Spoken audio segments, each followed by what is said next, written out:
जी, बिस्मिल्लाहिर्रहमानिर्रहीम। Welcome to your next class. Yes. तो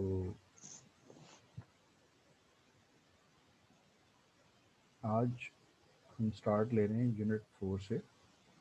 जी तो इनिशियली हम बात करेंगे फंक्शंस के ऊपर। जी, सुना हुआ है फंक्शन क्या होता है?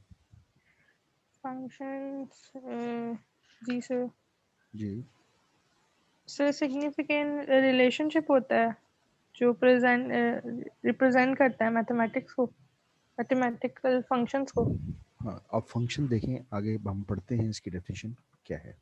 जी तो लेबनीज ने ये कॉन्सेप्ट इंट्रोड्यूस कराया है और ये इसकी नीचे हम्म, डेफिनेशन है। जरा जी देखें कि डेफिनेशन क्या है। The term function was recognized by a German mathematician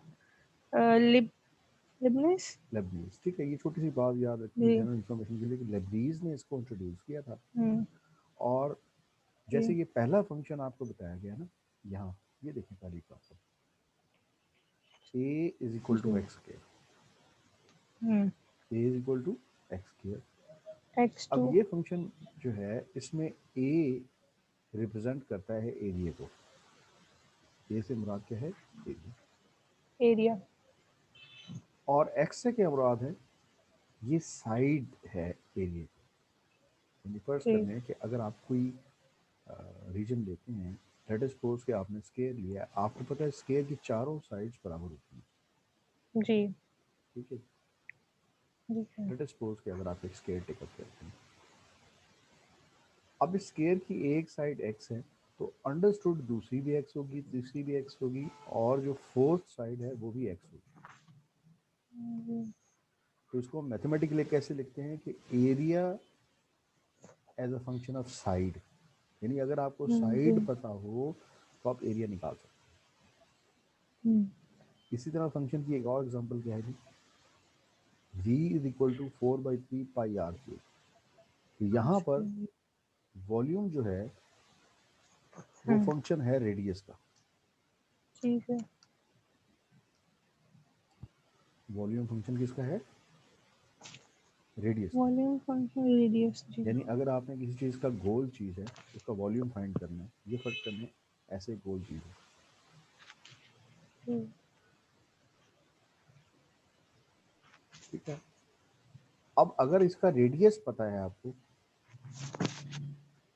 तो रेडियस की वैल्यू यहाँ पुट करें, उसे पाई से जी मल्टीप्लाई करें और पाई से 4/3 से मल्टीप्लाई करें, तो आप आसानी से इस गोल जो सफ़ेयर होगी उसका वॉल्यूम कैलकुलेट कर सकते हैं। तो इसलिए कहते जी हैं कि volume is a function of what? Volume is a function of radius radius. जब गाड़ी चल रही होती है तो जी स्पीडोमीटर के ऊपर हम्म आपको वो स्पीड बता रहा होता है, और साथ ही साथ जितने किलोमीटर आप ट्रैवल करते हैं वो भी बता रहा होता है। लेकिन आप देखें जो सड़क है वो बिल्कुल सीधी है और गाड़ी का पहिया गोल है, जी सर ठीक है। तो वहां पर क्या है, गाड़ी के पहिए के गोल गोल घूमने को रिलेट हम्म किया जाता है डिस्टेंस से।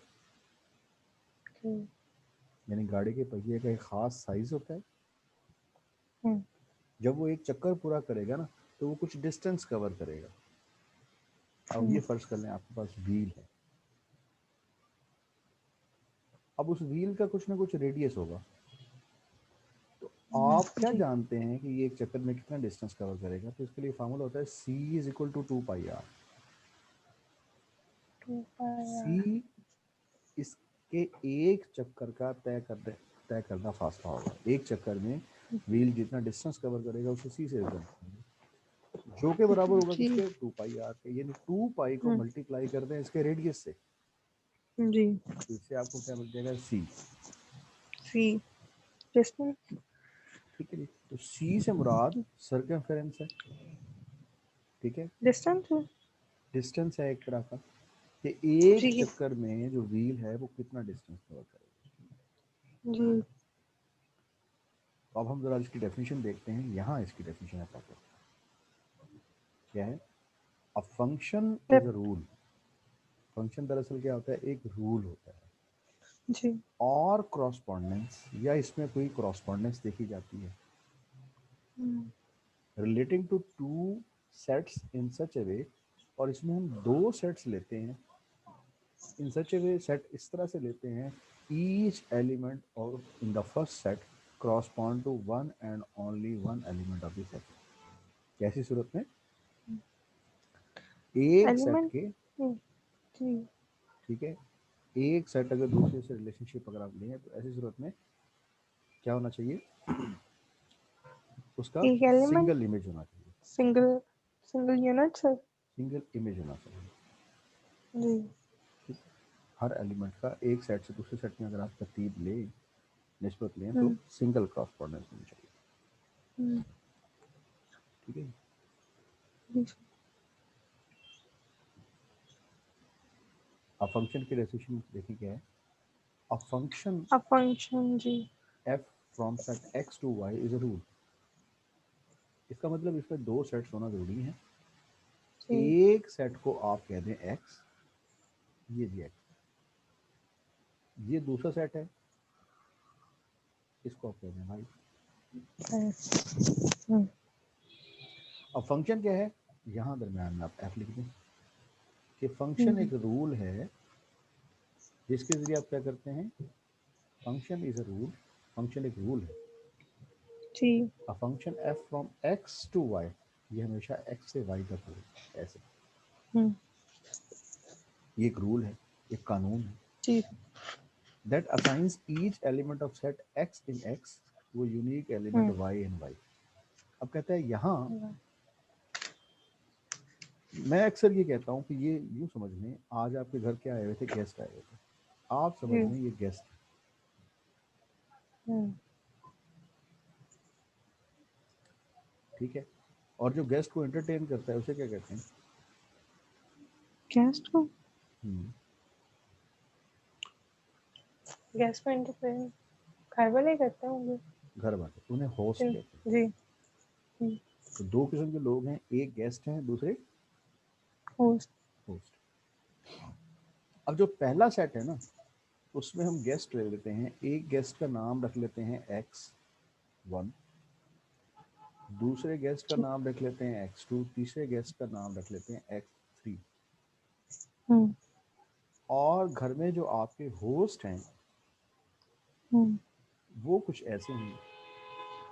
फर्ज कर लें एक होस्ट है, उसका नाम y1 है, दूसरा होस्ट y2 है, तीसरा होस्ट Y2 y3 है। Y3। या आप यूँ समझ लें ये गेस्ट हैं और ये होस्ट की तरफ पड़ी हुई चेयर्स हैं। हम्म अब यहाँ पर जरा डेफिनेशन देखें। That assigns each element of set x in x to unique element y in y। तो यहाँ पर हर एलिमेंट की एक अटैचमेंट है। मिसाल के तौर पर ये पहला गेस्ट आया, ठीक है, ये होस्ट के घर पे जो चेयर अवेलेबल थी, एक चेयर पे बैठ गया। दूसरा गेस्ट, उसके लिए दूसरी चेयर है, तीसरा गेस्ट उसके लिए तीसरी तीसरी चेयर। से। अब मुझे ये बताएं कि कोई ऐसा गेस्ट तो नहीं है जिसे चेयर ना मिली हो? नहीं सर। है कोई? नहीं, यही बात है। हम्म कहता है x इन x, कि इसमें हर हम्म x जो होगा सेट x में, इस सेट x में हर एलिमेंट जो होगा वो क्या होगा, वो अटैच होगा Y1। जी किसी न किसी y से। Y से। जैसे x1 जी y1 से अटैच है, x2 y2 से, अटैचमेंट भी इसकी हम्म लाजमी है। ठीक है, जी ये भी समझ लें ये तीनों चेयर्स हैं और ये गेस्ट ने आके इन पे बैठना है, क्रॉसपॉन्डेंस है। ठीक है, पहला पहली चेयर पे बैठ गया, दूसरा दूसरी पे बैठ गया, तीसरा तीसरी पे। तीसरी। तो ऐसी सूरत में ये रूल है। तो रूल में दो बातें याद रखनी है, यूनिक अटैचमेंट होनी चाहिए। अब मुझे एक जी छोटी सी बात आप बताएंगे और आपको फंक्शन समझ आ जाएगा। मुझे एक बात हम्म बताएं कि आपके घर में गेस्ट आए, जी आपने उनको चेयर्स फराहम की हैं या फिर जी आपने उन्हें कोल्ड ड्रिंक सर्व की है? सर पहले चेयर्स दी थी उसके बाद कोल्ड ड्रिंक सर। कुछ भी हो गया, आपने चेयर्स दिए हैं जी बैठने के लिए, फिर आपने उन्हें कोल्ड ड्रिंक्स सर्व की है। जी सर। अब मुझे एक बात बताएं कि जो पहला शख्स है x1, जी अगर वो अटैच हो गया एक कोल्ड ड्रिंक से, दूसरा शख्स जो है जी उसे भी आपने अटैच कर दिया, तीसरे को भी अटैच कर दिया, जी तो अगर तीनों लोगों को अगर चेयर्स ठीक है। देनी है तो तीनों के पास चेयर्स होनी चाहिए। अगर आपके दो हम्म, गेस्ट को चेयर मिल जाए, तीसरे को नहीं मिले, चले मैं थोड़ा हम्म, मिसाल को एक्सटेंड कर देता हूँ कि आपने घर में एक बहुत बड़ा फंक्शन किया हुआ है, 500 लोगों को आपने किसी हॉल में बुलाया हुआ है, जी 500 लोगों को ठीक बुलाया है। हुआ है, ठीक है। उसमें आपके जी वीवीआईपी गेस्ट भी हैं, वीआईपी गेस्ट भी हैं, और नॉर्मल गेस्ट भी हैं, ठीक है जी जी। 500 में से ऐसा हुआ कि आपने अरेंजमेंट किया हुआ है 500 लोगों का, लेकिन जो आने वाले लोग हैं वो 501 आ गए। गेस्ट कितने आ गए? जी 501। 501। आपकी अरेंजमेंट से एक शख्स ज्यादा आ गया, जी और जी। आप उसे चेयर भी ऑफर नहीं करते और बोतल भी ऑफर नहीं करते। उसे कहीं भाई हमने तो 500 का अरेंजमेंट किया था, आपका नंबर 501 है, लिहाजा ना आपके लिए चेयर है और ना ही आपके लिए कोल्ड ड्रिंक है। जी फिर क्या होगा? नाराज हो जाएंगे। नहीं, बिल्कुल नाराज नहीं होगा। फिर वो इनवाइटेड नहीं थे इसलिए। इनवाइटेड है वो, जी ठीक है जी, वो इनवाइटेड है, इनवाइट आपने किया, लेकिन आप भूल गए आपने अरेंजमेंट 500 का किया, जी। ठीक है। वो आपके फंक्शन में फिरता रहेगा। अब जाहिर है हम्म। आज हो गया, लाहौर से चला है, जी। क्रैश रैप पे करके वो आपके इलाके में पहुंच गया है, वो हम्म। जिस जगह फंक्शन था वहां भी पहुंच गया है। अब वो बेचारा फौरी तो नहीं वापस जाएगा, उस दौरान वो फंक्शन में रहेगा, हम्म। खाएगा पिएगा और चलता फिरता रहेगा, हम्म। ठीक है। दिल में नाराजगी जी लेके फिरता रहेगा, जी। ठीक है। अगर तो उसको चेयर आपने अरेंज कर दी, ठीक, अदरवाइज फिर क्या होगा? हम्म। जैसे ही कहीं फिर वो बैठेगा तो ऐसे। कहेगा जनाब जी। हम उनके घर फंक्शन पे गए, बड़ा मजा आया, बहुत हम्म। बड़ा अरेंजमेंट किया हुआ था, लाखों रुपए उन्होंने लाइटिंग पे खर्च किया, लाखों रुपए उन्होंने सेटिंग पे खर्च किया, लेकिन हम्म। मेरे लिए एक 25 रुपए की बोतल नहीं उनसे खरीदी गई, हम्म। हमारे लिए जस्ट एक चेयर अरेंज नहीं हो सकी। तो वो एक सिंगल शख्स आपके फंक्शन को खराब कर देगा, जी आपका लाखों रुपए लगा हुआ है जाया हो जाएगा। तो फंक्शन के लिए पहला रूल क्या होता है? जी जी। ये जो गेस्ट वाली साइड है ना, गेस्ट वाली साइड, ठीक है, इसका मैथमेटिक्स में जी। नाम क्या होता है? इसे हम कहते हैं डोमेन। डोमेन। हम पहला रूल ये कहते हैं फंक्शन में कि domain should be equal to set A, domain should be equal to set first, जो भी सेट है, सेट एक्स है तो पूरी की पूरी जी। सेट जो है एक्स है वो डोमेन में आना चाहिए। यानी हम्म। डोमेन का कोई एक भी शख्स ऐसा ना हो जो इंटरटेन होने से रह जाए। हम्म। अगर वो रह गया तो फिर क्या होगा? फिर वो फंक्शन खराब कर देगा। वो सब जगह जाके यही कहेगा कि जनाब फंक्शन ठीक नहीं है, तो फंक्शन जी। नहीं होगा। दूसरी हम्म। बात, दूसरा फंक्शन कब खराब होता है? उसका फंक्शन अगर सेटअप। एक तो फंक्शन तब खराब हो सकता है ना कि अगर डोमेन में से डोमेन सेट एक्स के बराबर ना हो, यानी सेट एक्स में से कोई ना कोई एलिमेंट रह गया, कोई ना कोई ऐसा शख्स आया जिसे आपने कोल्ड ड्रिंक या चेयर फ्राहम नहीं की। दूसरा उस वक्त सेट खराब होता है जब आप रेपिटेशन करते हैं। मिसाल के तौर पर यहाँ हम्म। आपके पास घर में गेस्ट कितने आए हैं? 4 3। 3 गेस्ट आए हैं ना। जी आप जो पहला गेस्ट है इसे आप कोल्ड ड्रिंक ऑफर कर देते हैं। जी। यहाँ देखिए जरा, मैं ऊपर एक एग्जांपल बनाता हूँ, ये देखिए, ये पहला गेस्ट है, ये दूसरा है, ये तीसरा है, 3 गेस्ट है ना।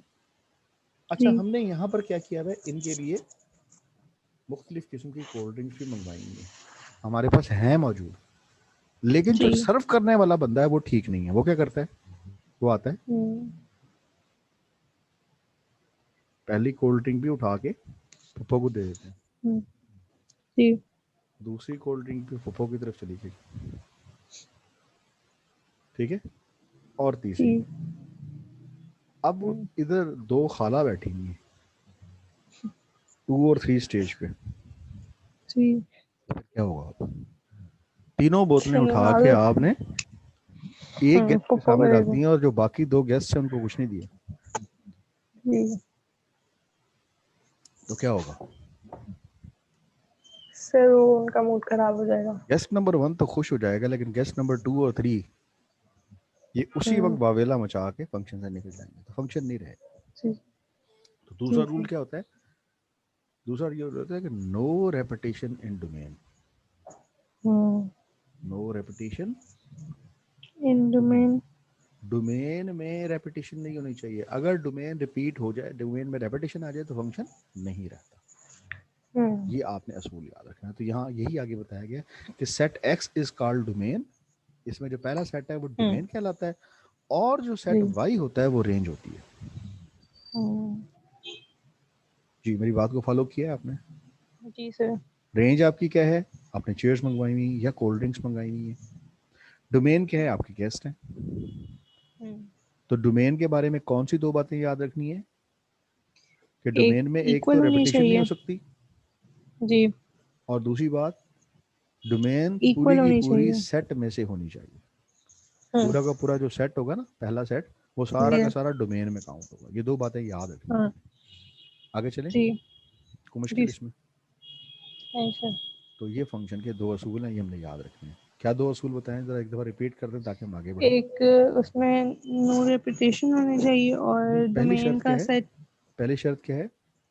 Domain should be equal to equal होनी सेट एक्स। चाहिए। डोमेन जी। Should be equal to set x. Set दूसरे अल्फाज में ये एक्स। कहना है कि डोमेन में से कोई भी रहना नहीं चाहिए। मैं यहाँ पर एक लफ्ज यूज कर रहा हूँ, connected. Domain should be connected. Domain should have unique image. दूसरी तरफ उसका इमेज होना चाहिए। डोमेन को लाजमी कनेक्ट करना है, एक बार सबको लाजमी देना है। कोल्ड ड्रिंक देनी है तो जितने गेस्ट आए हैं सबको एक एक बार लाजमी देनी है। ये पहला असूल है। और दूसरा असूल क्या है? दूसरी बार किसी को नहीं देनी। ठीक है? आप कोल्ड ड्रिंक सर्व कर रहे हैं तो क्या करना है? जो गेस्ट आए हैं एक बार सबको देनी है। जी। दूसरी बार नहीं देनी। हाँ, अगर आपने दूसरी बार किसी एक को रिपीट कर दिया तो फिर क्या होगा? जी फिर खराब हो जाएगा सब। फिर पूरा फंक्शन खराब हो जाएगा। ठीक है ना? ठीक है। ये बात जो है वो याद रखने वाली है। ये फंक्शन के दो असूल हैं, तब फंक्शन होगा, वरना नहीं होगा। ये हम बाद में बात करेंगे फंक्शन किस तरह का होगा। फंक्शन की कई टाइप्स होती हैं। अच्छा, बहुत अच्छा, पूरा सूरा, ठीक है। इसी तरह मैथ्स में भी नाम रखे जाते हैं फंक्शंस के। फंक्शन इनटू हुआ, ऑन टू हुआ, वन वन हुआ, किस तरह का, वो बाद की बात है। पहले याद क्या रखना है? फंक्शन होना है तो फंक्शन की दो शराइत हैं। Domain should be connected, number 2 there should be no repetition no repetition in domain. ठीक। आगे नोटेशन ऑफ फंक्शन क्या है? अब फंक्शन को जाहिर कैसे करेंगे? तो वेरी सिंपल। फंक्शन को हम जाहिर करते हैं क्या? y is equal to f x.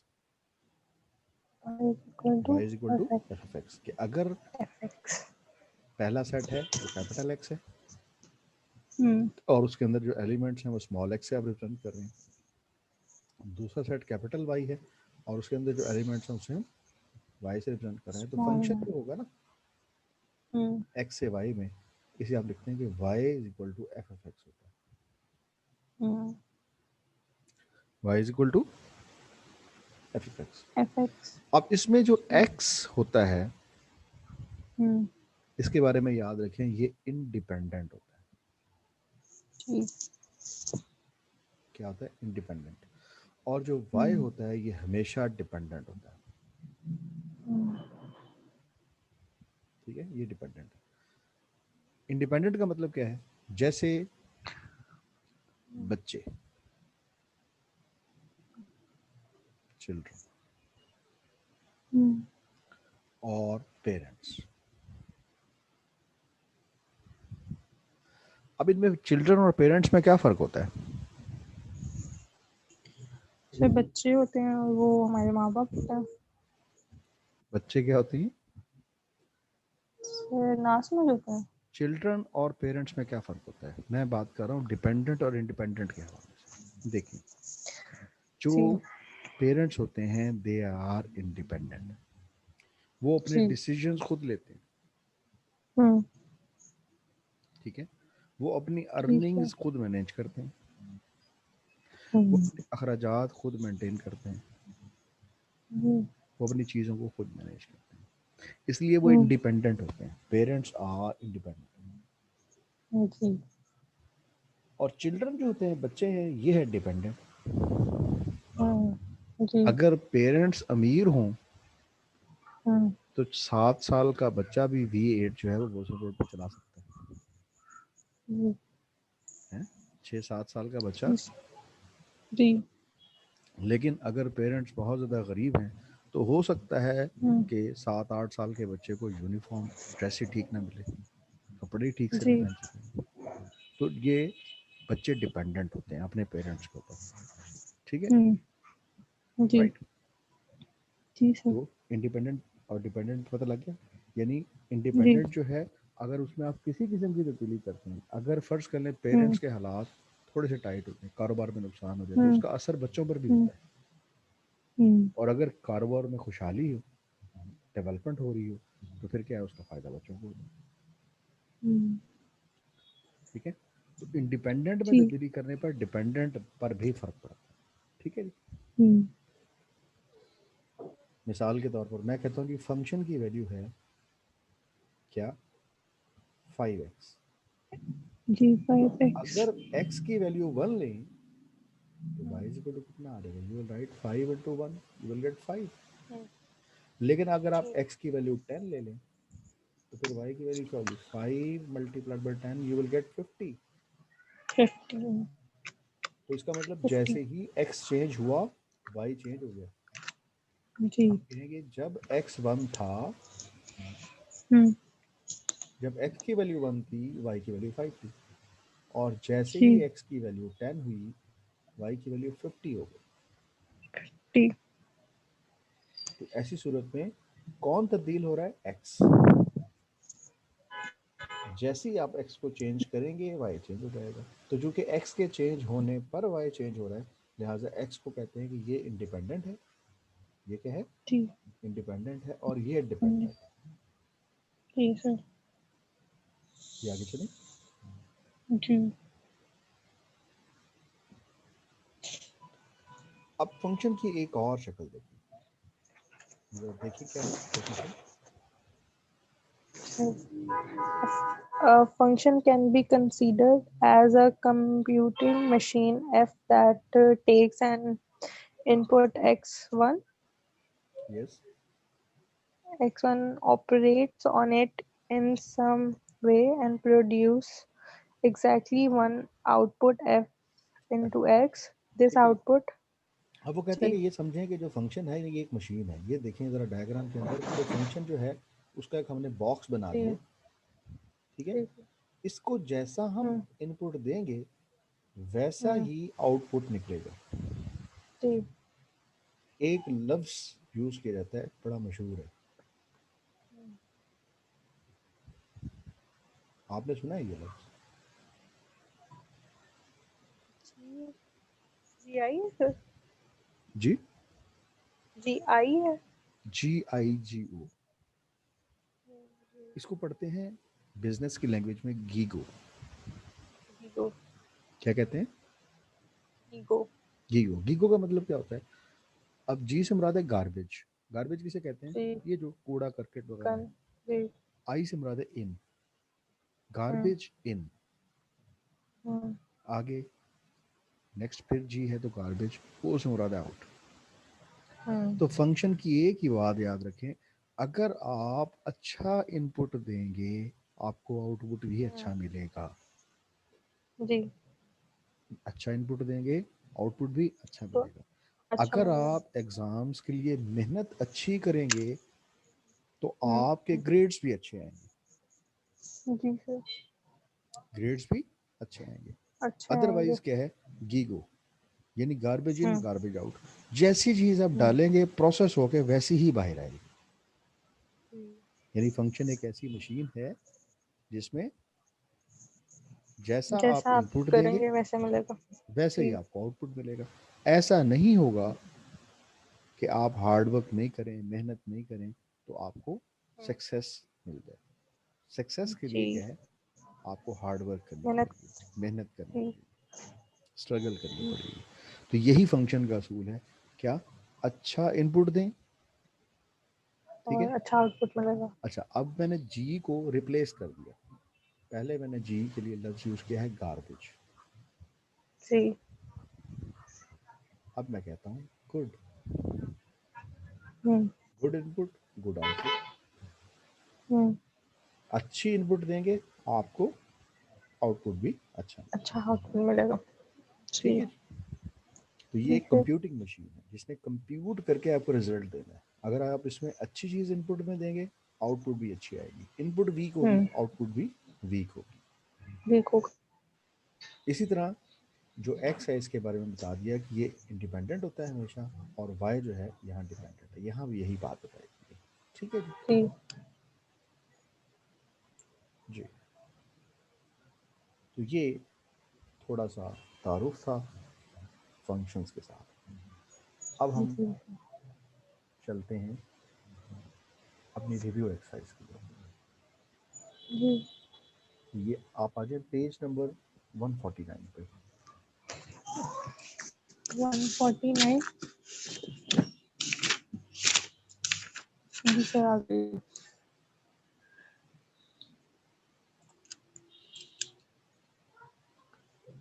ये है जी सेक्शन नंबर है 4.1। 4.1।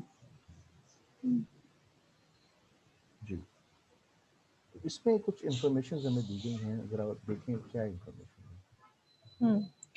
In exercise 1 into 16, determine f into 0 or 5f into minus 2 and f a plus b.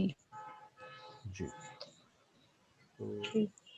कुछ चीज़ें हैं जो हमें एड्रेस करनी हैं इसमें। जी।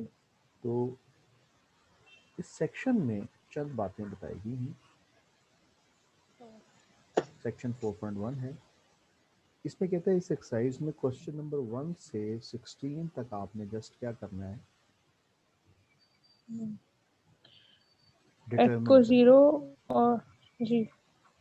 क्या डिटरमिन करना है? फर्स्ट ऑफ ऑल आपको ये डिटरमिन करना है कि फंक्शन आपको दिया गया है उसकी 0 पर वैल्यू क्या है, -2 पर वैल्यू क्या है, और a प्लस बी पर वैल्यू क्या है। फॉर एग्जांपल जी। अगर आप क्वेश्चन नंबर 1 को देखें तो हम्म फंक्शन की वैल्यू हमें क्या दी हुई है, it is 5x minus 10। 5x minus 10। जी। तो ये आपको फंक्शन दिया गया है, सिंपली आपने फंक्शन की डिफरेंट वैल्यूज बतानी है। तो 5 into 0 करेंगे पहले। फर्स्ट ऑफ ऑल आप 0 पुट करेंगे, यू विल गेट जी। 5 into 0 माइनस 10, हम्म यानी हम्म आंसर क्या आ गया -10। जी। मुश्किल। नहीं सर। अच्छा नेक्स्ट वैल्यू क्या होगी, नेक्स्ट वैल्यू -2 पुट करेंगे। एफ ऑफ 5 -2 कैसे into है, -2 minus 10। 5 multiplied by -2 minus 10 minus 10 minus 20 -20 simple. fx। जी। ठीक है जी, सिंपल है, ये मुश्किल लग रहा है। जी नहीं से सिंपल है। हाँ जी नेक्स्ट क्या है जी, अब हमें a किस पे plus वैल्यू b। फाइंड करनी है, a प्लस बी पर। a plus b। जी। तो टर्म थी 5, 5 एक्स की जगह आप पुट कर देंगे a प्लस बी माइनस है 10, a plus you b get 5 minus 10। Plus 5b 5 minus a 10। plus 5 b minus n। जी। अब मुझे इस क्वेश्चन में ये बताएं हम्म कि डोमेन और रेंज क्या है। इस आंसर में। जी जी, वैसे इसमें कोई इसमें नहीं पूछेंगे, लेकिन मैं आपसे जनरल जी। बात कर रहा हूँ कि अगर आपको डोमेन रेंज का कॉन्सेप्ट हो रहा है तो इसमें हम्म याद इंडिपेंडेंट और डिपेंडेंट के बारे में बताएं कौन। जी सर ठीक है, x जो है वो पहला सवाल मैं कर रहा हूँ, इंडिपेंडेंट। जी। पहला सवाल ये कर रहा हूँ आपसे कि इसमें इस फंक्शन में इंडिपेंडेंट क्या था। हम्म सो ये जो नंबर्स हैं वो डिपेंडेंट है और जो x की डिपेंडेंट वैल्यू है क्या वो था, ठीक है, तीसरी डिपेंडेंट चीज़ वो मैं कह थे। रहा हूँ जी। कि आप मुझे जी। बताएंगे कि इसकी डोमेन क्या है, हम्म डोमेन में क्या है और रेंज में क्या है। सो डोमेन 5 है और जो रेंज है वो a b। नहीं यहाँ देखिए ना, इंडिपेंडेंट क्या है, जी। मुझे पहले बताएं कि इसमें फंक्शन में इंडिपेंडेंट वेरिएबल कौन सा है। Independent x। शाबाश, गुड। डिपेंडेंट कौन जी। है? 5 10 डिपेंडेंट डिपेंडेंट डिपेंडेंट इसमें f of x f x जी जो कि वाई के इक्वल होता है। डोमेन क्या जी है? सर। डोमेन में आपने क्या क्या रखा है? डोमेन में रखा है 5 आपने 0 रखा है, जी -2 रखा है जी और सर। a और प्लस बी रखा ए प्लस बी जी है। ये आपने डोमेन में, और इसके मुताबिक जी। आपकी रेंज क्या आई है? इसके मुताबिक रेंज 5 और -10। हाँ जी, पहली वैल्यू क्या आई थी? 5 थी। पहली वैल्यू आई थी पहली वैल्यू थी -10।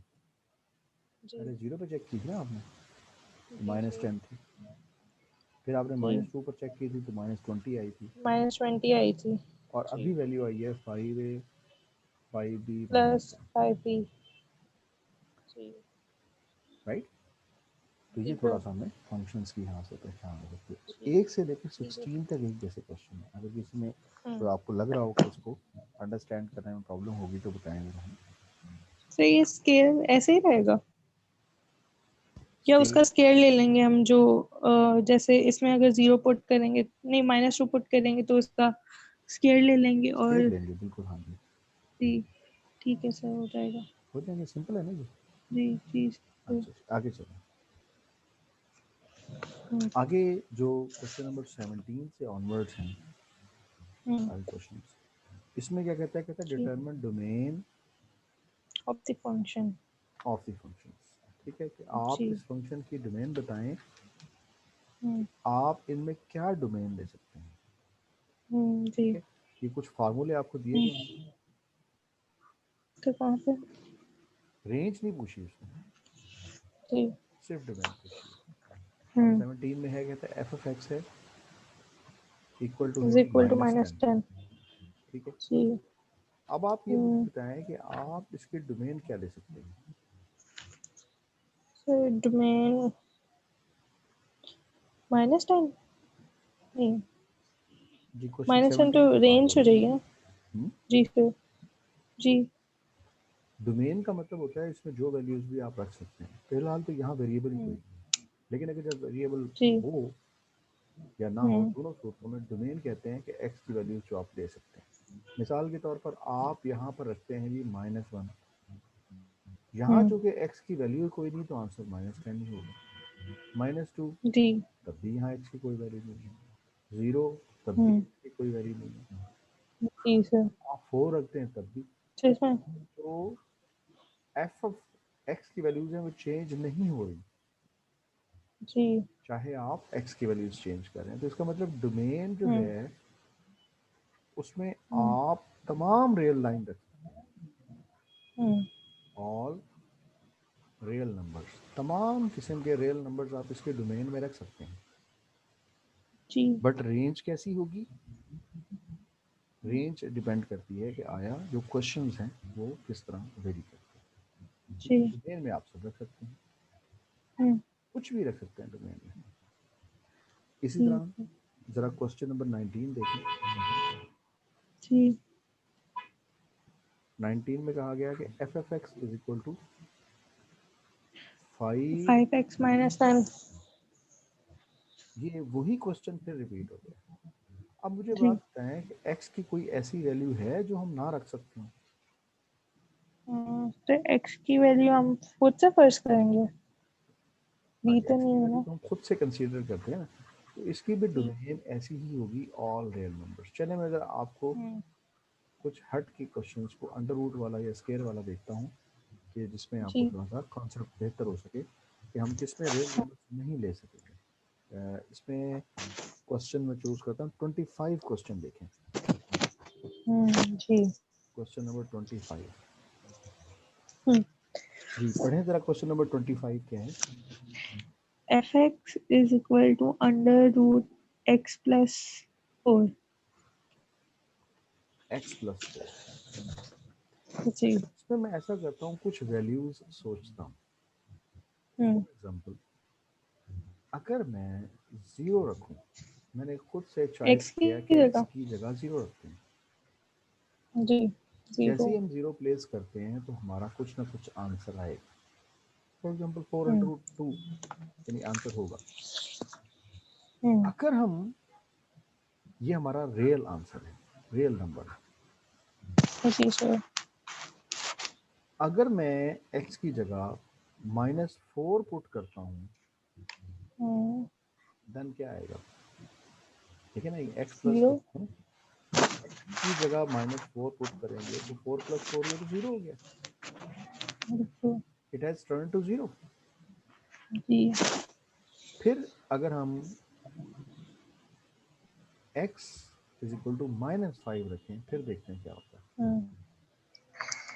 -5 -4 1 नहीं, -5 प्लस रखेंगे ना, फिर +4 -1, तो -1 जो तो है ये इसका तो अंडर आयोटा रूट के नहीं बराबर हो होगा. गया. ये कॉम्प्लेक्स नंबर बन जी गया. सर. अब हम कोई भी वैल्यू रखते जाएं इससे छोटी, -6 रखें, तो फिर क्या होगा? अब रिजल्ट विल बी -2 यानी √2 आयोटा. ये भी कॉम्प्लेक्स जी. नंबर हो गया. जी सर. तो इट मींस अगर हम कोई भी वैल्यू अब हम स्मॉलर देन दिस पुट करते जाएंगे तो आंसर कॉम्प्लेक्स हो जाएगा. आंसर क्या हो जाएगा? तो इसका मतलब डोमेन में आप क्या रख सकते हैं? Real numbers. हम उन्हें जवाब में कहेंगे कि डोमेन में हम रियल नंबर्स रख सकते हैं. जी. लेकिन कैसे? पुट करके. ठीक है, हम कह सकते जी. हैं कि x सच दैट x का ताल्लुक रियल नंबर से होना चाहिए. एंड कौन से रियल नंबर्स लेने हैं कि जिसमें x ग्रेटर देन और इक्वल टू -4. -4 के इक्वल या उससे ग्रेटर वैल्यूज रख सकते हैं, छोटी नहीं रख सकते. Sir greater than equal to -4, ये 0 है ना, ये -4 है. -4 से बड़ी माइनस. इधर वाली वैल्यूज रख सकते जी. हैं. -3 रख सकते जी. हैं, -2 रख लें, -1 रख लें, 1 रख लें, 2 रख लें. लेकिन आप -5 नहीं रख सकते. ये जी. -4 से छोटी है. -6 नहीं रख सकते, -7 नहीं रख सकते, बिकॉज जी. All these values are less than -4. तो -4 से छोटी कोई भी वैल्यू आप नहीं रख सकते. आप तमाम वैल्यूज इससे बड़ी रखेंगे. जी. बात समझ में आ रही है? जी sir. Any value less than this can not be taken. तो इसका मतलब डोमेन सेट होगी, एडजस्ट होगी, कोई भी वैल्यू हम इससे छोटी नहीं रख सकते. ठीक है. जी. अब बिल्कुल इसी तरह का क्वेश्चन है 27. जी. जी, क्या दिया हुआ है उसमें? x की जगह -t. जी जी, ये है f of t is equal to what? -t -t -8 under root. -8. ठीक है, और ऊपर अंडर रूट भी है. तो मैं सिर्फ वही वैल्यूज बताऊंगा जो हम नहीं ले सकते. हम बाकियों पे भी बात नहीं जी. करते. जो हम ले सकते हैं वो कितनी? वो पूरी की पूरी रेल लाइन, बहुत बड़ी रेल लाइन है, सब ले सकते हैं. जी. लेकिन मैं अगर यहाँ -8 पुट करूँ t की वैल्यू -8 पुट करूँ -8 -8. तो जी. क्या आंसर फिर आएगा? नहीं पॉसिबल. ये आ जाएगा -16. +8 -8 कैंसिल हो जाएंगे, यू विल गेट 0. जी. तो फंक्शन की वैल्यू -8 पर 0 हो जाती है. -8 पुट करने पर फंक्शन की वैल्यू क्या होगी? 0. जी, मुश्किल. नहीं सर. ठीक है. अगर हमें फंक्शन की जगह -9 रखें तो जरा देखें क्या आएगा आंसर. Minus into -9 × -8 -17. ये हो जाएगा 9 - 8 यानी 1. तो ये 1 जो है ना, ये एक नंबर है, रियल नंबर है. सर माइनस भी तो दिया हुआ है फंक्शन के साथ. हाँ, वो उसी माइनस से आप मल्टीप्लाई कर देंगे ना, माइनस इंटू माइनस प्लस हो जाएगा. जी. अब आप ऐसा करें, -7 रख के देखें. जब -7 रखेंगे तो 7 फिर क्या होगा? -8 -1. Then you will get 7 - 8. अब ये आपके पास आ गया माइनस में, जी. आयोटा आ गया. ये वैल्यू अब नहीं रख सकते. -7 नहीं रख सकते। अब -7 नहीं से रख सकते। और बड़ी वैल्यू देखें, -6 रख के देखते हैं, क्या हम वो रख सकते हैं? 6 माइनस 8, नहीं सर, तो माइनस आपका 2। जवाब यकीनन यही होगा कि हम नहीं रख सकते, क्योंकि इसका जवाब आ जाएगा √2 आयोटा। ये भी नहीं रख सकते। तो इसका मतलब अगर आप नंबर लाइन पे चलें, अगर दरमियान में यहाँ कहीं 0 है, यहाँ कहीं -8 है, यहाँ -7 है, यहाँ -6 है, यहाँ, ठीक है, इसी तरह 0 तक आप जाते हैं, यहाँ कहीं -9 है, तो हमें क्या समझ आएगी सर आपने यहाँ से। स्क्रीन शेयर की है? स्क्रीन शेयर नहीं नहीं सर, मुझे लगा आप वो क्वेश्चन ऐसे ही समझा रहे हैं। आपको नजर आ रहा है? सर वही आ रही है डेफिनेशन ऑफ फंक्शन। क्या मतलब स्क्रीन चेंज हो गई है? सर पहले से नहीं आ रही, मुझे लगा आप समझा रहे हैं, तो मैं रजिस्टर पर नोट करी जा रही थी कब तक। ओहो, जी आप पहले बताती हैं, चलें। जी तो कब से शायद तो बड़ा काम खराब हो गया था। जी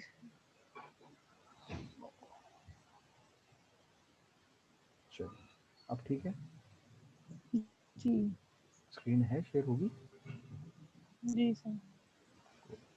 तो फ्रॉम वेरी फर्स्ट क्वेश्चन हो जानी चाहिए शेयर है। हम्म, चलें, अब क्लियर हो गया ये? जी सर, साथ साथ मैं तो लिख रही थी। चलें, अब यहाँ पर आपने क्या देखा हम्म, कि यहाँ हम तमाम वैल्यूज रख सकते हैं, जी लेकिन इसमें कौन सी वैल्यूज हम नहीं रख सकते? जो इससे छोटी हो। माइनस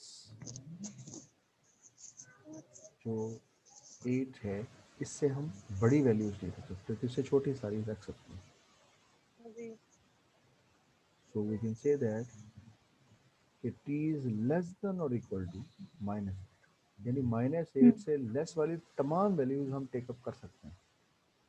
जी -8 से लेस वाली तमाम वैल्यूज हम टेकअप कर सकते हैं, इससे ग्रेटर कर वाली सकते। वैल्यू टेकअप नहीं कर सकते।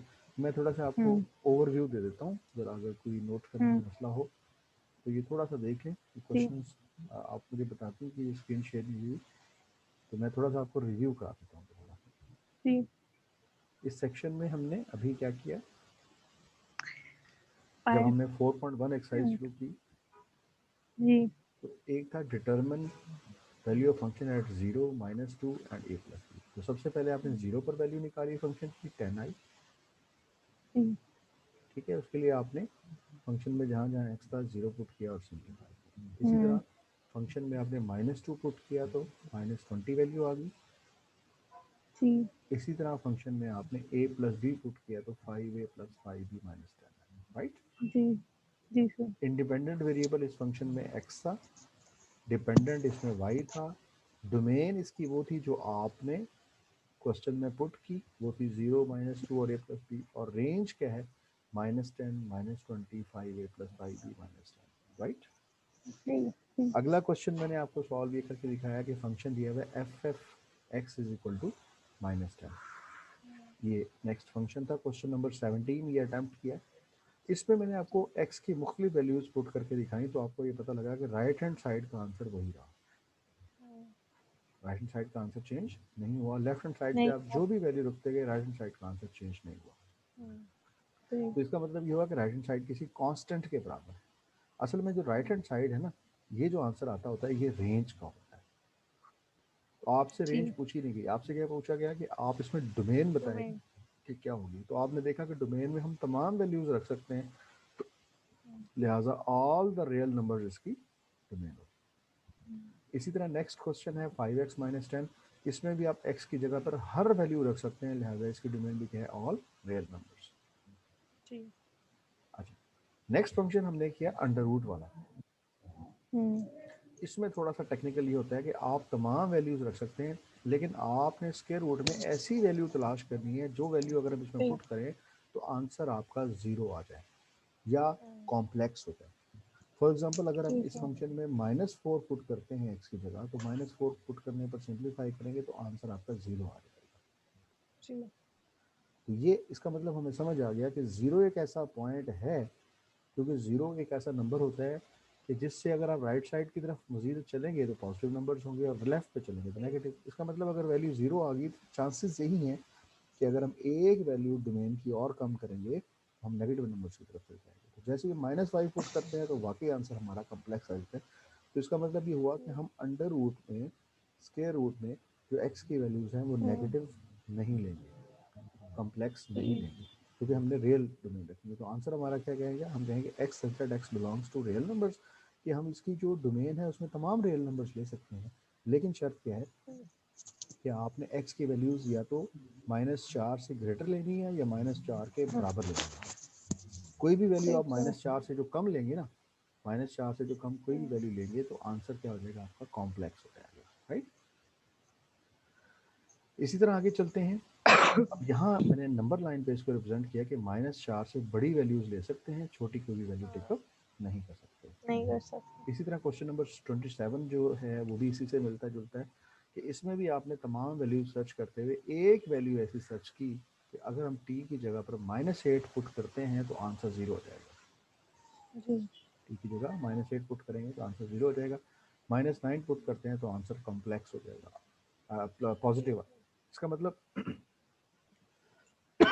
जैसे आप -9 रखते हैं तो आपका फंक्शन बढ़ना शुरू हो जाता है, 0 से 1 की तरफ गया ना, तो इसका मतलब फंक्शन बढ़ रहा है। लेकिन आप माइनस रखते हैं 7 तो ऐसी सूरत में क्या होगा, आपका आंसर आयोटा में आ गया, कॉम्प्लेक्स हो गया। दैट मीन्स कि वैल्यूज डिक्रीज होती हैं। सॉरी, मैं थोड़ा सा पानी दे लूँ, फिर आगे शुरू करते हैं। ठीक है।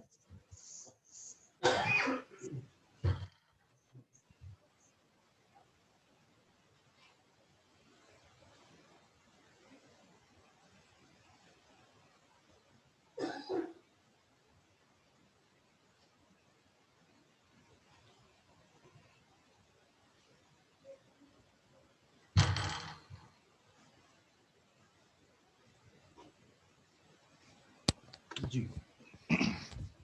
Sorry for discontinuity. जी, तो कहाँ तक पहुँच गए हम? Number line. तो इसी तरह अगर हम आगे चले तो हमने एक ऐसी वैल्यू ढूंढ ली कि जिस वैल्यू पर फंक्शन आपका कॉम्प्लेक्स हो जाएगा। तो जो जो जहाँ कॉम्प्लेक्स हो जाएगा वो वैल्यूज आपने नहीं लेनी, ठीक है। तो इसका मतलब इस फंक्शन में हम t की वैल्यू -8 ले सकते हैं या उससे स्मॉलर ले सकते हैं, कोई भी ग्रेटर वैल्यू नहीं लेंगे, क्योंकि ग्रेटर वैल्यू कोई भी लेंगे ना तो ऐसी सूरत में जो आंसर है वो आपका कॉम्प्लेक्स हो जाएगा। ठीक है, मुश्किल तो नहीं लगा? नहीं सर। अब देखें एक और फंक्शन देखें, जैसे क्वेश्चन नंबर है 29। जी। अब इसकी डोमेन ढूंढनी है हमें, तो फंक्शन क्या दिया हुआ है, f of r is equal to r² plus 9। जी, इसमें हम r की जगह जरा 0 पुट करके देखते हैं आंसर क्या आएगा। 0² माइनस प्लस 9 यानी 0, 9 अंडर रूट 3 आ गया। अच्छा, ऐसा करते हैं कि हम कोई वैल्यू माइनस में पुट करके देखते हैं। तो जब माइनस में वैल्यू पुट करते हैं तो प्लस हो जाता तो ये 9 प्लस 9 यानी 18 अंडर रूट हो गया। अब ऐसा करते हैं कि आप +3 पुट करके देखें। 3 अंडर रूट 9, ये भी 18 अंडर रूट होगा। तो इसका मतलब ये हुआ कि चाहे आपने नेगेटिव वैल्यू डाली इसमें या पॉजिटिव वैल्यू डाली, अंडर रूट में होने के बावजूद, स्क्वायर रूट में होने के बावजूद इसमें आप नेगेटिव वैल्यू एंटर करें या पॉजिटिव, आपका रिजल्ट पॉजिटिव आ रहा है। जी सर। आपका रिजल्ट क्या आ रहा है, पॉजिटिव। तो इसका मतलब पॉजिटिव। ये हुआ ना 0 पे ये ट्विस्ट हुआ, ना इसको -3 से फर्क पड़ा, ना +3 से। इसका मतलब और भी वैल्यूज हम रियल लाइन के ऊपर इसमें कई वैल्यूज और भी रख सकते हैं। तो इसका मतलब इसकी अगर हम डोमेन के बारे में बात करें तो कैसी होगी, आपको क्या लगता है डोमेन कैसी होगी इसकी? पॉजिटिव में ही आएगी। हाँ जी, पॉजिटिव भी होगी, नेगेटिव भी। आप कहेंगे all real numbers, all real numbers. इसका मतलब इसमें नंबर्स। सारे जीरो भी आएगा, इधर वाले पॉजिटिव नंबर्स भी होंगे और इधर वाले नेगेटिव नंबर्स भी, सारे इसमें शामिल होंगे। जी। ठीक है, इसी तरह आपने फंक्शन में वैल्यूज रखते जाना है और आगे चलते चले जाएंगे। अब और मूव करते हैं। जी। ठीक है जी, राइट। अब वो कहते हैं कि ठीक है। क्वेश्चन नंबर देखें जो 41 है, इसकी जरा स्टेटमेंट 41 पढ़ें। नेक्स्ट पेज पे। जी, question The number 41। function cx is equal to 15x plus 80,000 expresses the total cost cx in dollars of manufacturing x unit of a ठीक है जी, product.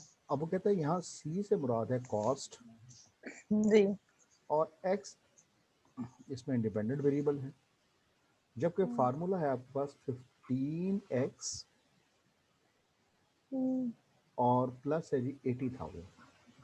जी। कहते हैं ये फार्मूला है, expresses the total cost in dollars, ठीक है, of a manufacturing x units. कोई x units आपने बनाने हैं, उसका ये खर्चा आता है। कहते हैं if the maximum number of units which can be produced equal 50,000, अगर वो कहते हैं ज्यादा से ज्यादा जो एक्स की वैल्यू है अगर आप उसे रख सकते हो 50,000, यानी 50,000 चीजें बनाई जा सकती हैं। जी। मैन्युफैक्चरर ने जो भी कोई चीज़ बना रहा है, जो भी कोई यूनिट बना रहा है, तो वो 50,000 यूनिट्स ऐसे बना सकता है। State the restricted domain and range for this cost function. कहता है इस कॉस्ट फंक्शन के लिए बताएं, दोनों चीज़ें बताएं आप। क्या क्या बताना है? एक आप इसकी डोमेन बताएं क्या होगी, और दूसरे नंबर पे आप इसकी रेंज बताएं क्या होगी। और कौन सी? Restricted range. रेंज। जी। हाँ जी, रिस्ट्रिक्टेड रेंज में इसकी डोमेन और रेंज दोनों बतानी। फिर आगे भी पढ़ेंगे। If the maximum number of units which can be produced equal 50,000, हाँ वो पढ़ state the लिया ना हमने restricted स्टेटमेंट। domain and जी सर the cost इसमें एक function. बताया गया है कि एक कंपनी है, उसने इस फार्मूले के तहत किसी चीज़ के यूनिट्स तैयार करने हैं। तो यूनिट्स तैयार करें तो उसमें ये फार्मूला इस्तेमाल करेंगे। मिसाल के तौर पर आपकी मर्जी आप 1 यूनिट बनवा लें, आपकी मर्जी 2 यूनिट बनवा लें, तो जी। कम से कम कितने यूनिट बन सकते हैं? ये तो मैक्सिमम है ना, जी सर। ये है मैक्सिमम। कम से कम कितने यूनिट बन सकते हैं? कम से कम 50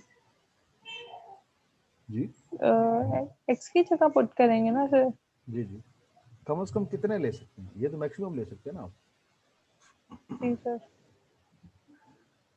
सर जितने मर्जी 80 से कम ले सकते हैं। मिसाल के तौर पर 80,000। मैं बताता हूँ, ये है फार्मूला। जी। ठीक है, अब इस फार्मूले में कम से कम वैल्यू जो आप पुट कर सकते हैं वो 0 कर सकते हैं।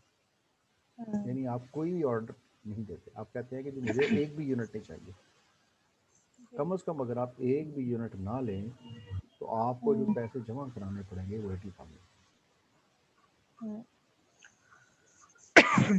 यानी उस कंपटीशन में एंटर होने की फीस, एंट्री फीस 80,000 है। उस कंपटीशन में एंटर होने की एंट्री फीस कितनी है? ये आवाज आ रही है? एंट्री फीस 80,000 है। और अगर आप कितने ऑर्डर करते हैं ये आपके ऊपर है। मैक्सिमम आप ऑर्डर कर सकते हैं 50,000 तक, तो आप यहाँ 50,000 पुट कर दें। 5,000 या 50,000? 50,000 ना? 50,000 जी सर। तो मैक्सिमम ऑफ 50,000। पुट कर सकते हैं। तो अगर हम यहाँ 50,000 को पुट करें, 15 इंटू क्या आ जाएगा, 15 into 15,000. हाँ 50,000 50,000. प्लस 80,000 हो गया।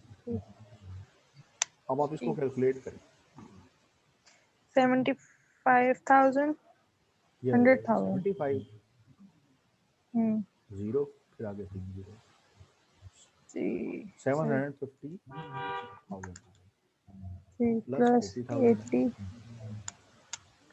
अब इन दोनों को ऐड करें, 3 जीरोस वैसे, 83. जी ठीक है जी, 1000. नेक्स्ट जीरो भी वैसे ही, जी ये जनाब 83,000. 83,830 यानी 8,30,000, 8,30,000। तो इससे आपको क्या समझ आया?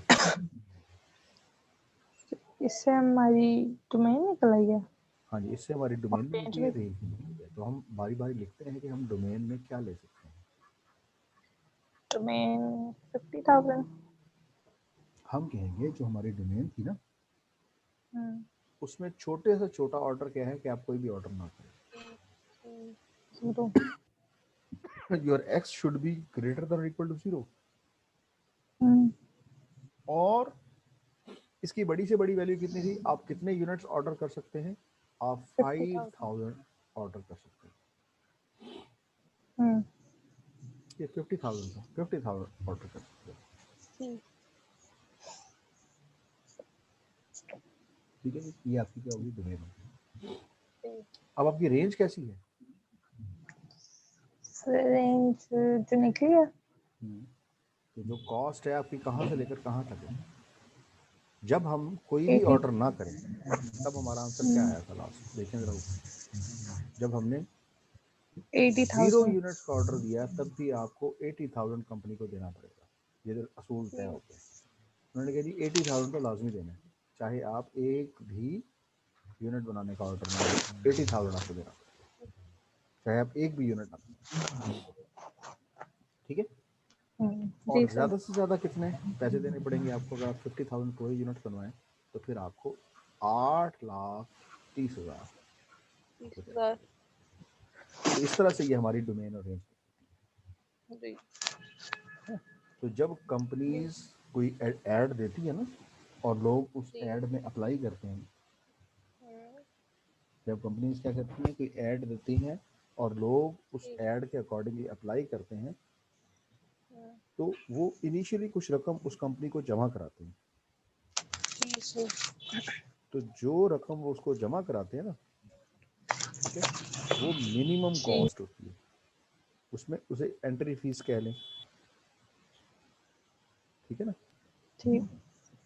बिडिंग अमाउंट कह दें कि वो बिड लगाने के लिए आपकी एंट्री फीस होती है किसी भी कंपनी की, ठीक है। तो वो अगर बिडिंग अमाउंट आप ना जमा कराएं तो आप बिड नहीं कर सकते। कोई भी कंपनी, मिसाल के तौर पर किसी ने भी कोई कॉन्ट्रैक्ट लेना है, कॉन्ट्रैक्ट करना है, तो यूनिट की फीस बाद में, पहली चीज़ ये है कि एंट्री फीस इतनी है। जैसे आप यूनिवर्सिटी दाखिल होते हैं तो सबसे पहले क्या करते हैं, आपसे पहले साल इजाफी फीस क्या लेते हैं, एडमिशन फीस, रजिस्ट्रेशन फीस। पहले सेमेस्टर की फीस ज़्यादा होती है ना, फर्स्ट कर ले, पहले सेमेस्टर की फीस अगर 60,000 हो तो अगले सेमेस्टर की फीस कम होगी, 40,000 की रेंज में। वो ऊपर वाला 20,000 किस चीज़ का है जी, कि वो पहली दफ़ा एडमिशन लेने की सूरत में एडमिशन फीस है, रजिस्ट्रेशन फीस है, अलॉटमेंट है, मतलब और कई चीज़ें होती हैं, वो उनकी फीस है, ठीक है ना। ये जो अपना हॉस्टल्स का बिजनेस करते हैं वो क्या करते हैं कि जब कोई स्टूडेंट आता है तो उससे क्या लेते हैं, सिक्योरिटी कहते हैं जी, यही होता है ना पर सीट, कि जी हॉस्टल में अगर आपने रहना है तो उसके ये चार्जेस और सीट के चार्जेस इतने, ठीक है, सिक्योरिटी और कुछ अमाउंट एडवांस ले लिया, ठीक है, इतनी तो लाजमी लें, ठीक है ना। तो इस तरह से आपने बाकी क्वेश्चंस को भी अटेम्प्ट करना है। तो कल तक के सेशन के लिए इनको आप देखें कि हमने डोमेन कैसे फाइंड की, 64 तक। आज जरा एक नज़र मार लेंगे ना इनको, तो इसमें ये होगा कि शुरू के कुछ क्वेश्चंस कर लें, कुछ आगे स्टेटमेंट वाले कर लें, उससे ये हो जाएगा कि फार्मूले ऑलरेडी बने हुए हैं, तो आप इन फार्मूलों से डोमेन और रेंज को कैलकुलेट करें। और दूसरा एक चीज़ का और ख्याल रखना है, चले आज तो हो गया, तो शायद ये मुझे फ़ौरन बता दिया करें कि अगर स्क्रीन शेयर ना हुई हो। मुझे नहीं अच्छा लगा कि वो चले स्क्रीन नहीं थी तो आपका नुकसान हुआ, उसमें आपको बड़ी दिक्कत तकलीफ उठानी पड़ी होगी उससे। वो आप मुझे बता दिया करें अगर स्क्रीन पर स्क्रीन शेयर ना हुई है, क्योंकि मैं तो यहाँ पढ़ा रहा था, मुझे अंदाज़ा नहीं हो सका स्क्रीन शेयर हुई है नहीं। तो मुझे लगा आपने कहा था ना ये पेज नंबर पे देखें, तो मुझे लगा शायद मैं साथ नोट करती हूँ, तो वो मैं नोट करती रही साथ। नहीं, ये डिजिटल बोर्ड आपके साथ मैं लाजमी शेयर करता हूँ, ये लाजमी हिस्सा है ऑनलाइन टीचिंग का। अगर किसी को डिजिटल बोर्ड शेयर ना हो, ठीक है, तो जाहिर सी बात है इसका तो फ़ायदा ही कोई नहीं। जब तक आपके सामने रिटन स्टेटमेंट्स नहीं होंगी तो आप शेयर कर दिया करें, बता दिया करें, ठीक है। ठीक है जी, थैंक यू वेरी मच। ठीक है। तो कल इंशाल्लाह नए सेशन में देखते हैं आगे। तो थोड़ी सी आप हिम्मत करें, इसको एक दफ़ा अटैम्प्ट करें, राइट। तो जो क्लास में चीज़ें कराएगी उनको इससे कंपेयर भी कर लिया करें कि क्या ज़्यादा या क्या कम कराया गया, और थोड़ा सा उसको ब्रीफली मुझे बता दिया करेंगे फलां चीज़ शामिल नहीं है, फलां चीज़ शामिल है, ताकि उन जो चीज़ें शामिल हैं उनको ज़रा ज़्यादा फोकस करें, ठीक है। क्योंकि वहाँ जो सेशंस होते हैं ना, सेशन में हर चीज़ तो फोकस नहीं होती है, तो जो चीज़ें रह जाती हैं वो बताया करें। अच्छा, कल मैंने पढ़ाना है आपको टाइप्स ऑफ फंक्शंस, ठीक है। तो थोड़ा सा आपने फंक्शन की टाइप्स जो होती हैं, जैसे मैंने तेज़ी से पढ़ा दी, कांस्टेंट फंक्शन है, डिमांड फंक्शन है, क्वाड्रेटिक फंक्शंस होते हैं, ठीक है, पॉलिनोमियल फंक्शंस हैं। वैसे ये कई चीज़ें ऐसी हैं, तो ये थोड़ा लेक्चर में थ्योरिकल ज़्यादा होगी, लेकिन मैं उसको क्लोज जल्दी करने की कोशिश करूँगा, ठीक है। थोड़ा सा आप पढ़ के रखें, राइट, तो इंशाल्लाह चीज़ इसको टेकअप करेगा। तो नेक्स्ट पेज में 3-4 पढ़िएगा, ठीक है जी। ओके जी, थैंक यू। अल्लाह हाफिज़। अल्लाह हाफिज़ जी, अल्लाह हाफिज़।